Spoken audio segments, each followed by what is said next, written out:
DK Shivakumar ಜೊತೆ Siddaramaiah lunch ಮಾಡಿದ್ದಾರೆ. ಮುದ್ದೆ ಬಸ್ಸಾರು ಊಟ ಮಾಡಿರುವಂತ ಸಿದ್ದರಾಮಯ್ಯ ಡಿಕೆ ಶಿವಕುಮಾರ್ ದೆಹಲಿಯಲ್ಲಿ ಇರುವಂತ ಡಿಕೆ ಶಿವಕುಮಾರ್ ಮತ್ತು ಸಿದ್ದರಾಮಯ್ಯ ಇಬ್ರು ಕೂಡ ಒಟ್ಟಿಗೆ ಊಟ ಮಾಡಿದ್ದಾರೆ. ಸಿದ್ದರಾಮಯ್ಯ ಡಿಕೆ ಶಿವಕುಮಾರ್ಗೆ ಕೆಎಚ್ ಮುನಿಯಪ್ಪ ಯತೀಂದ್ರ ಸಾಥ್ ಕೊಟ್ಟಿದ್ದಾರೆ. ದೆಹಲಿಯಲ್ಲಿ ಒಟ್ಟಿಗೆ ಊಟ ಮಾಡಿದಂತ 4 ನಾಯಕರು ಈ ವೇಳೆ ಕ್ಯಾಬಿನೆಟ್ಗೆ ಸೇರ್ಪಡೆಯ ಬಗ್ಗೆ ಮಾತುಕತೆ ಕೂಡ ನಡೆದಿದೆ. ಲಂಚ್ ಮೀಟಿಂಗ್ ಅಂತ ಕೂಡ ಕರಿಬಹುದು. 4 ನಾಯಕರು ಕೂಡ ಲಂಚ್ ಮಾಡ್ತಾ ಈ ಒಂದು ಕ್ಯಾಬಿನೆಟ್ ಸೇರ್ಪಡೆಯ ಬಗ್ಗೆ ಮಾತುಕತೆ ನಡೆಸಿದ್ದಾರೆ ಅನ್ನೋದ್ರ ಬಗ್ಗೆ ಮಾಹಿತಿ ಸಿಗ್ತಾ ಇದೆ. ಆ ಫೋಟೋಗಳನ್ನ ನೀವು ಗಮನಿಸ್ತಾ ಇದ್ದೀರಿ. ಮುದ್ದೆ ಬಸ್ಸಾರು ಸವಿದಂತ ಡಿಕೆ ಶಿವಕುಮಾರ್, ಸಿದ್ದರಾಮಯ್ಯ, ಕೆಎಚ್ ಮುನಿಯಪ್ಪ ಒಟ್ಟೊಟ್ಟಿಗೆ ಕೂತು ಊಟ ಮಾಡಿದ್ದಾರೆ. ಮಧ್ಯಾಹ್ನದ ಊಟವನ್ನ ಒಟ್ಟಿಗೆ 4 ನಾಯಕರು ಕೂಡ ಮಾಡಿರುವಂಥದ್ದು ದೆಹಲಿಯ ಫೋಟೋಗಳಿದು. ದೆಹಲಿಯಲ್ಲಿ ಒಟ್ಟಿಗೆ ಕೂತು 4 ನಾಯಕರು ಕೂಡ ಮುದ್ದೆ ಬಸ್ಸಾರು ಸವಿದಿದ್ದಾರೆ. ಇದೇ ಸಂದರ್ಭದಲ್ಲಿ ಕ್ಯಾಬಿನೆಟ್ ಸರ್ಜರಿ ಅಥವಾ ಕ್ಯಾಬಿನೆಟ್ಗೆ ಸೇರ್ಪಡೆಯ ಬಗ್ಗೆನೂ ಕೂಡ ಮಾತುಕತೆ ನಡೆದಿದೆ ಅನ್ನೋದ್ರ ಬಗ್ಗೆ ಮಾಹಿತಿ ಗೊತ್ತಾಗ್ತಾ ಇದೆ. ಹಂಗಾಮಿ ಸಿಎಂ ಆಗಿರುವಂತಹ ಸಿದ್ದರಾಮಯ್ಯ ಜೊತೆಗೆ ಡಿಸಿಎಂ ಡಿಕೆ ಶಿವಕುಮಾರ್, ಕೆಎಚ್ ಮುನಿಯಪ್ಪ, ಯತೀಂದ್ರ ಇವರೆಲ್ಲರೂ ಕೂಡ ಒಟ್ಟಿಗೆ ಕೂತು ಊಟ ಮಾಡ್ತಾ ಕ್ಯಾಬಿನೆಟ್ ಬಗ್ಗೆನೂ ಕೂಡ ಕ್ಯಾಬಿನೆಟ್ ಸರ್ಜರಿಯ ಬಗ್ಗೆ ಮಾತನಾಡಿದ್ದಾರೆ ಅನ್ನೋದು ಗೊತ್ತಾಗ್ತಾ ಇದೆ. ಡಿಕೆ ಶಿವಕುಮಾರ್ ಸರ್ಕಾರದಲ್ಲಿ ಯತೀಂದ್ರ ಸಿದ್ದರಾಮಯ್ಯ ಎಂಟ್ರಿ. ಸಚಿವರಾಗ್ತಾರಾ? ಕೇವಲ ಕ್ಯಾಬಿನೆಟ್ ಸಚಿವರಾಗಿ ಪ್ರಮಾಣ ವಚನ ಸ್ವೀಕಾರ. ಯತೀಂದ್ರ ಸಿದ್ದರಾಮಯ್ಯಗೆ ಡಿಸಿಎಂ ಪಟ್ಟ ಅಂತ ಚರ್ಚೆಯಾಗಿತ್ತು. ಹಾಗಾದ್ರೆ ಡಿಸಿಎಂ ಪಟ್ಟ ಸಿಗಲ್ವಾ? ವೇಣುಗೋಪಾಲ್ ಮುಂದೆ ಇಂದು ಕೂಡ ಯತೀಂದ್ರ ಬಗ್ಗೆ ತುಟಿ ಬಿಚ್ಚದ ಸಿದ್ದರಾಮಯ್ಯ ಏನು ಡಿಮ್ಯಾಂಡ್ ಇಟ್ಟಿಲ್ಲ. ಹೀಗಾಗಿ ಕೇವಲ ಡಿಕೆ ಶಿವಕುಮಾರ್ ಕ್ಯಾಬಿನೆಟ್ನಲ್ಲಿ ಸಚಿವರಾಗಿ ಮಾತ್ರ ಎಂಟ್ರಿ ಪಡ್ಕೊಳ್ತಾರಾ?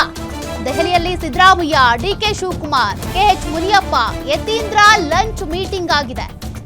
ಡಿಕೆ ಶಿವಕುಮಾರ್ ಜೊತೆ ಒಟ್ಟಿಗೆ ಕೂತು ಊಟ ಮಾಡಿರುವಂತ ಯತೀಂದ್ರ ಸಿದ್ದರಾಮಯ್ಯ. ಮತ್ತಷ್ಟು ಡೀಟೇಲ್ಸ್ ಕೊಡ್ತಾರೆ ನಮ್ಮ ಪೊಲಿಟಿಕಲ್ ಬ್ಯೂರೋ ಹೆಡ್ ಮಾರುತಿ. ಒಟ್ಟಿಗೆ ಕೂತು ಲಂಚ್ ಮೀಟಿಂಗ್ ಆಗಿದ್ರು ಕೂಡ ಯತೀಂದ್ರ ಅವರನ್ನ ಡಿಸಿಎಂ ಮಾಡಿ ಅನ್ನುವಂತ ಬೇಡಿಕೆಯನ್ನು ಸಿದ್ದರಾಮಯ್ಯ ಇಟ್ಟಿಲ್ಲ. ಏನ್ ಚರ್ಚೆ ಆಗಿದೆ? ಹಾಗಾದ್ರೆ ಯತೀಂದ್ರ ಅವರಿಗೆ ಡಿಸಿಎಂ ಹುದ್ದೆ ಸಿಗಲ್ವಾ? ಬರೀ ಸಚಿವರಾಗ್ತಾರಾ ಹೇಗೆ ಅಂತ? ಕರ್ನಾಟಕ ಕಾಂಗ್ರೆಸ್ನ ರಾಜಕಾರಣ ದೆಹಲಿಗೆ 2 ದಿನಗಳಿಂದಲೂ ಕೂಡ ಶಿಫ್ಟ್ ಆಗಿದೆ. ಇನ್ನೇನು ಸೋಮವಾರ ಅಧಿಕೃತವಾಗಿ ಮುಖ್ಯಮಂತ್ರಿಯಾಗಿ ಡಿಕೆ ಶಿವಕುಮಾರ್ ಅವರು ಪದಗ್ರಹಣ ಮಾಡ್ತಾ ಇದ್ದಾರೆ. ಹೀಗಾಗಿ ಕಾಂಗ್ರೆಸ್ ಹೈಕಮಾಂಡ್ ನಾಯಕರನ್ನ ಭೇಟಿ ಮಾಡೋದಕ್ಕೆ ಒಂದ್ ಕಡೆ ಸಿದ್ದರಾಮಯ್ಯ ಅವರು ಹೋಗಿದ್ದಾರೆ, ಮತ್ತೊಂದ್ ಕಡೆ ಡಿಕೆ ಶಿವಕುಮಾರ್ ಅವರು ಕೂಡ ಹೋಗಿದ್ದಾರೆ. ಪ್ರತ್ಯೇಕವಾಗಿ ಹೋಗಿ ಕಾಂಗ್ರೆಸ್ ಹೈಕಮಾಂಡ್ ನಾಯಕರನ್ನ ಭೇಟಿ ಮಾಡಿ ಬಂದ ಬಳಿಕ ಸಿದ್ದರಾಮಯ್ಯ ಮತ್ತೆ ಡಿಕೆ ಶಿವಕುಮಾರ್ ಹಾಗೂ ಯತೀಂದ್ರ, ಕೆಎಚ್ ಮುನಿಯಪ್ಪ ಒಂದೇ ಕಡೆ ಕೂತು ಊಟ ಮಾಡ್ತಾ ಇರುವಂತಹ ಒಂದು ಫೋಟೋ ಅಧಿಕೃತವಾಗಿ 2 ಮಾಧ್ಯಮ ಗ್ರೂಪ್ಗಳಲ್ಲೂ ಕೂಡ ಬಂದಿದೆ. ಸಿದ್ದರಾಮಯ್ಯ ಅವರ ಗ್ರೂಪ್ ಅಲ್ಲೂ ಬಂದಿದೆ, ಅದೇ ರೀತಿ ಡಿಕೆ ಶಿವಕುಮಾರ್ ಅವರ ಗ್ರೂಪ್ ಅಲ್ಲೂ ಕೂಡ ಬಂದಿದೆ. ಆದ್ರೆ ಯತೀಂದ್ರ ಅವರ ವಿಚಾರಕ್ಕೆ ಸಂಬಂಧಪಟ್ಟಂತೆ ಇನ್ನೂ ಕೂಡ ಸಿದ್ದರಾಮಯ್ಯ ಅವರು ಮೌನ ವಹಿಸಿದ್ದಾರೆ ಅನ್ನುವಂತ ಒಂದು ಮಾಹಿತಿ ಸಿಗ್ತಾ ಇರುವಂತದ್ದು. ನಿನ್ನೆ ಅಷ್ಟೇ ಚರ್ಚೆ ಆಗಿತ್ತು. ಪರಮೇಶ್ವರ್, ಎಂಬಿ ಪಾಟೀಲ್, ಯತೀಂದ್ರ ಹಾಗೂ ಯುಟಿ ಖಾದರ್ ಇಲ್ಲವೇ ಜಮೀರ್ ಅಹಮದ್ ಖಾನ್ ಅವರು ಡಿಸಿಎಂ ಆಗಿ ಡಿಕೆ ಶಿವಕುಮಾರ್ ಅವ್ರ ಜೊತೆನೆ ಪದಗ್ರಹಣ ಪ್ರಮಾಣ ವಚನ ಸ್ವೀಕಾರ ಮಾಡ್ತಾರೆ ಅನ್ನುವಂತ ಒಂದು ಚರ್ಚೆ ಆಗಿತ್ತು. ಆದ್ರೆ ಡಿಸಿಎಂ ವಿಚಾರಕ್ಕೆ ಸಂಬಂಧಪಟ್ಟಂತೆ ಯತೀಂದ್ರ ಅವರ ಬಗ್ಗೆ ಸಿದ್ದರಾಮಯ್ಯ ಅವರು ಕಾಂಗ್ರೆಸ್ ಹೈಕಮಾಂಡ್ ಮುಂದೆ ಯಾವುದೇ ವಿಚಾರವನ್ನು ಕೂಡ ಪ್ರಸ್ತಾಪ ಮಾಡಿಲ್ಲ. ಜೊತೆಗೆ ವೇಣುಗೋಪಾಲ್ ಅವರ ಬಳಿಯೂ ಕೂಡ ಇದು ಯಾವುದೇ ವಿಚಾರಕ್ಕೂ ಕೂಡ ಚರ್ಚೆ ಆಗಿಲ್ಲ ಅನ್ನುವಂತ ಒಂದು ಮಾಹಿತಿ ಸಿಗ್ತಾ ಇರುವಂತದ್ದು. ಹೀಗಾಗಿ ಡಿಕೆ ಶಿವಕುಮಾರ್ ನೇತೃತ್ವದ ಸರ್ಕಾರದಲ್ಲಿ ಕೇವಲ ಕ್ಯಾಬಿನೆಟ್ ಸಚಿವರಾಗಿ ಯತೀಂದ್ರ ಅವರು ಎಂಟ್ರಿ ಆಗ್ತಾರೆ ಅನ್ನುವಂತ ಒಂದು ಮಾಹಿತಿ ಸಿಗ್ತಾ ಇದೆ. ಸೌಖ್ಯ. ಓಕೆ, ಥ್ಯಾಂಕ್ ಯು ಮಾರುತಿ ಡೀಟೇಲ್ಸ್ಗೆ. ಇನ್ನೇನು ಕೆಲವೇ ಕ್ಷಣಗಳಲ್ಲಿ ದೆಹಲಿಯಿಂದ ಹೊರಡಲಿದ್ದಾರೆ ಸಿದ್ದರಾಮಯ್ಯನವರು ಅನ್ನುವಂತ ಮಾಹಿತಿ. ಮಧ್ಯಾಹ್ನ 3 ಗಂಟೆಗೆ ದೆಹಲಿಯಿಂದ ಸಿದ್ದರಾಮಯ್ಯನವರು ಹೊರಡ್ತಾರೆ.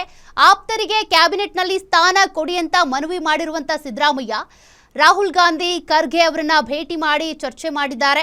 ವಿಶೇಷ ವಿಮಾನದಲ್ಲಿ ಬೆಂಗಳೂರಿಗೆ ವಾಪಸ್ ಆಗ್ತಿದ್ದಾರೆ ಸಿದ್ದರಾಮಯ್ಯ. ಸಂಜೆ 5:30ಕ್ಕೆ ಬೆಂಗಳೂರನ್ನ ತಲುಪ್ತಾರೆ. ವಿಶೇಷ ವಿಮಾನದಲ್ಲಿ ದೆಹಲಿಯಿಂದ ಸಿದ್ದರಾಮಯ್ಯನವರು ಬೆಂಗಳೂರಿಗೆ ವಾಪಸ್ ಆಗಲಿದ್ದಾರೆ.